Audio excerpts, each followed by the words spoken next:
Hatimaye Harmonize amezungumza kile ambacho kina trend kwenye mitandao ya kijamii kwamba ameshindwa kumalizia kodi ambayo alikuwa anadaiwa na mwenye nyumba wake kiasi cha milioni 60. Habari hiyo bwana imepatikana kwa My TV ambapo huenda Harmonize pia ameipata huko, na ndio maana ameandika ujumbe mrefu sana kwenye page yake ya Instagram akizungumza mabadiliko ya maisha yake, lakini pia pesa ambazo aliwahi kuzilipa pindi ambapo alipokopa sehemu tofauti tofauti. Sasa mimi kazi yangu leo ni kukusomea kile kitu ambacho Harmonize amekiandika kwenye page yake ya Instagram, lakini pia ameambatanisha na video moja ambayo yupo na Kusa, au sio? Tunafahamu Kusa ni mume wa Aunty Ezekiel. Kwa hivyo Harmonize alikutana naye mtaani maeneo ya Goba hivi, au sio? Ujumbe ambao Harmonize bwana unasema hivi.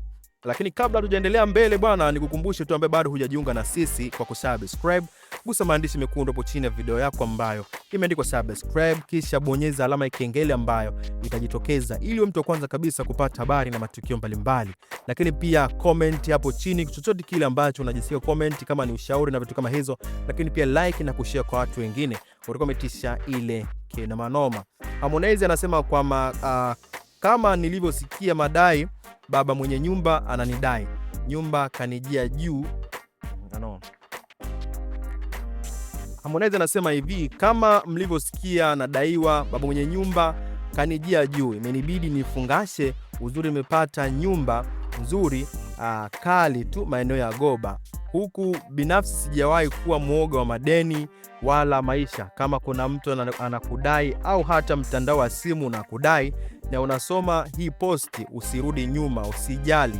Kila mtu anadaiwa, na nikukumbushe baadhi ya madeni niliyopata kuyalipa kipindi hiki nikiwa napambania imani mlionipa kwenye mziki huu wa Bongo Flava. Anamaanisha kwamba kuna madeni ambayo alikuwa nayo kipindi hiki na alifanikiwa kuyalipa, lakini pia akatoa ushauri kwa wale wote ambao wanadaiwa au wana madeni wasiogope, kwa sababu haya ni maisha. Lakini pia binafsi kwa upande wake anasema kwamba hata kama ni mtandao wa simu unakudai na wewe sasa hivi unasoma hii posti, usirudi nyuma, usijali, kila mtu anadaiwa.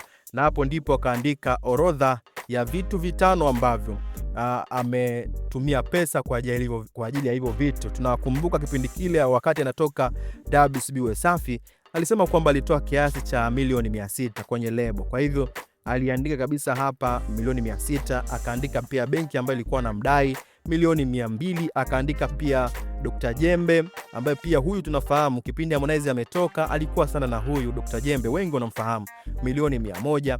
Lakini pia akasema Sara Mzungu, naye huyu ilikuwa inasemekana kwamba anamdai, anasema pia alimlipa milioni 180. Kwa hivyo kwenye kuinvest kote huko ametumia zaidi ya kiasi cha dola cha bilioni 1, au sio? Na akasema kwamba kwa miaka 3 hajapata kitu chochote kile na ameambulia zero kabisa.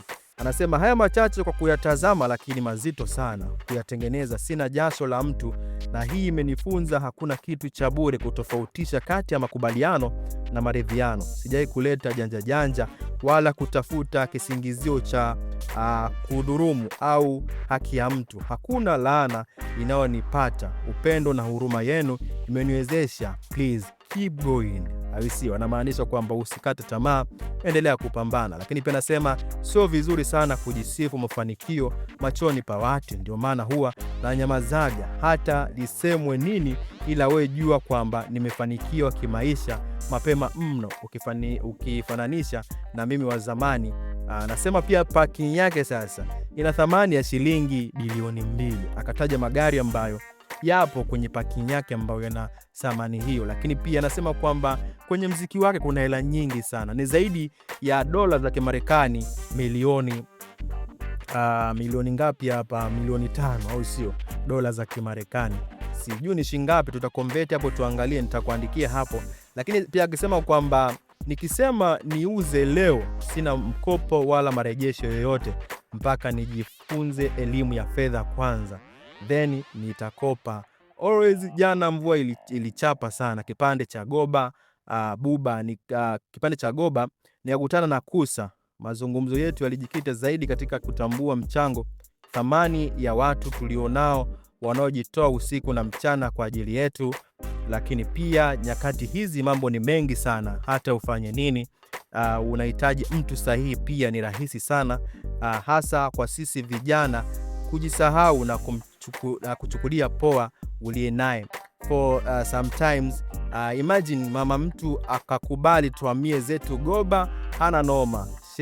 Share this to someone unayemwamini kwamba anaweza simama na wewe katika nyakati zote, ambaye kama sio wewe nisingekuwa hapa. Akamtagi Kajala, lakini pia Auntie Ezekiel anasema nyinyi ni watu na nusu, mionekano yenu inajieleza zaidi. Ni kitu ambacho Harmonize amekiandika kwamba kwa sasa amehamia Goba, hayupo tena kule ambapo alikuwa mwanzo, na hiyo ni kwa sababu ya mwenye nyumba kwamba ameamua kuachana naye, na ni kipindi cha muda mrefu ambapo amehamia huko, na kule anasema kwamba na majirani zake ambao ni Kusa pamoja na Auntie Ezekiel.